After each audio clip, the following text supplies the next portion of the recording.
Al asumir la presidencia el general Obregón, su principal desafío es la pacificación del país. Además de someter a algunos movimientos rebeldes, el presidente llama al orden a su propio ejército. Lo primero que va a hacer Obregón va a ser disminuir el número de efectivos de las fuerzas revolucionarias. Por otra parte, va a haber una purga en los cuadros de mando del ejército, sobre todo en los cuadros superiores, en el cuadro de generales. Muchos van a ser cooptados a través de los 50,000 pesos o de darles un puesto político, y otros pues simplemente se va a recurrir a su eliminación. También es indispensable, como otro elemento necesario, capacitarlos, y entonces hay que reabrir desde 1920 el Colegio Militar y por supuesto también la Escuela Naval, que de alguna manera cerró en los tratados de Teroyucan. Apoyados en un ejército nacional cada vez más disciplinado, el presidente Obregón y su sucesor, el general Plutarco Elías Calles, liquidan los últimos movimientos rebeldes. Los insurrectos le facilitan al régimen la depuración que pretende.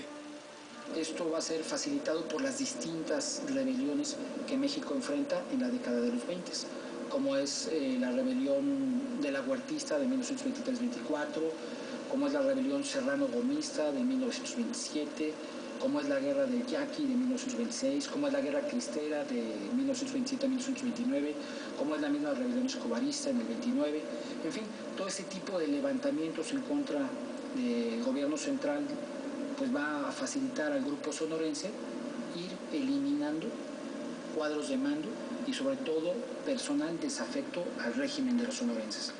La estrategia del gobierno, sin embargo, no se reduce a los campos de batalla. Contempla también la educación y la profesionalización del ejército bajo la dirección de un general de notable trayectoria, Joaquín Amaro. El general Amaro es el hombre que va a comenzar sobre todo a estructurar al nuevo tipo de ejército. Las escuelas militares juegan un papel central. Otro elemento también importante es que se mandan observadores a distintos países europeos, particularmente Alemania y Estados Unidos, para ver exactamente cómo se conforma un ejército de carácter profesional. Se comienzan también a introducir, aunque de manera limitada, ciertos elementos de tecnología, y tal vez el más importante es que hacia los años 20 México integra por primera vez una fuerza aérea. Aunque la creación de un arma de aviación militar databa de 1915, la gestión de Amaro la desarrolla y fortalece, al igual que el resto de los departamentos militares. Adiestramiento y disciplina son la base de la educación castrense. Se le empieza a adiestrar al soldado, no solamente en cuestiones del arte de la guerra, sino se le empieza a disciplinar, que es la columna vertebral de cualquier ejército. Se retoman las leyes y reglamentos del Ejército Federal. Eso permite que los actos de indisciplina, que los actos que no van acordes con el honor militar, se empiecen a castigar de manera severa. Además del adiestramiento, la fidelidad a la institución se fortalece y hasta el aspecto del soldado se vuelve un signo de los nuevos tiempos. Se va a enseñar al soldado no solamente a rendirle culto a la bandera, sino que esto le va a dar un carácter de sentido de pertenencia a su unidad y de cuidar y preservar la tradición de la propia unidad y de luchar por su bandera del cuerpo al cual él pertenece. Se va a uniformar a las tropas, de ahí que van a desaparecer pues los sombreros tipo tejano, las mitazas, van a desaparecer muchos atuendos propios de las huestes revolucionarias.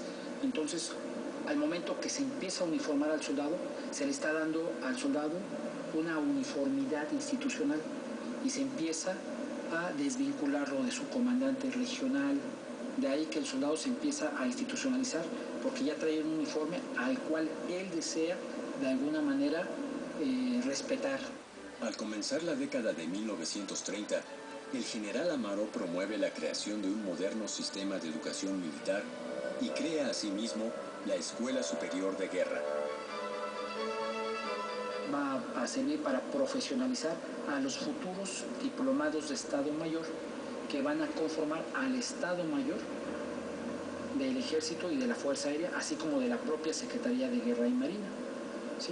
De ahí que la creación de este plantel es muy significativa en México, porque la profesionalización que se empieza a recibir desde el colegio militar va a ser continuada en la Escuela Superior de Guerra y va a permitir que se cree una élite intelectual, de alguna manera un grupo de militares profesionales que van a llevar a ese ejército revolucionario rumbo a la profesionalización hasta conocer al actual ejército mexicano. El 1 de noviembre de 1937, por decreto presidencial del general Lázaro Cárdenas, la Secretaría de Guerra y Marina cambia su nombre por el de Secretaría de la Defensa Nacional. 2 años después, sus funciones se acotan al crearse separadamente un Departamento de Marina Nacional. Los cambios responden en buena medida a un asunto de extrema importancia: el estallido de la Segunda Guerra Mundial. Nos habla de un cambio ideológico dentro de las Fuerzas Armadas mexicanas. ¿Por qué? Porque ya no se está pensando en la guerra interior, se está pensando en defender al país de una amenaza que se empieza a vislumbrar en el horizonte europeo, la Segunda Guerra Mundial. De ahí la denominación de Secretaría de la Defensa Nacional, que es acorde con la política exterior mexicana de no intervención y de libre autodeterminación de los pueblos. Con la revolución atrás y una conflagración mundial en el futuro inmediato, el Ejército y la Fuerza Aérea de México se aprestan a emprender un nuevo capítulo en su historia.